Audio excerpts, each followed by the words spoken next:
أعوذ بالله من الشيطان الرجيم. بسم الله الرحمن الرحيم. قل هو الله أحد الله الصمد لم يلد ولم يولد ولم يكن له كفوا أحد.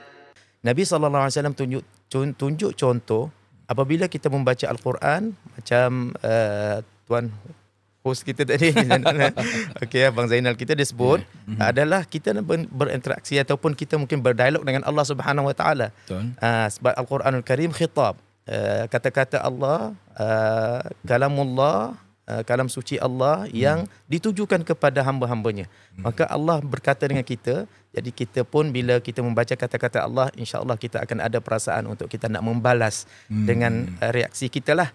Sebab itu Nabi SAW ikut sunnah membaca Al-Quran. Apabila kita lalui ataupun kita membaca ayat-ayat rahmah, kita mohon doa. Semoga kita tergolong dalam golongan itu. Contohnya ayat-ayat syurga, ya Allah masukkan aku dalam syurga, dalam golongan ahli syurga.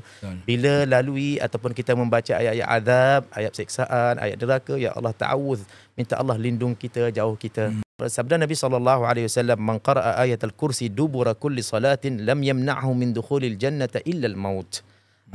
Barang siapa membaca ayat kursi setiap selepas solat fardu, maka tiada menghalangnya untuk masuk syurga Allah Subhanahu Wa Taala kecuali mati.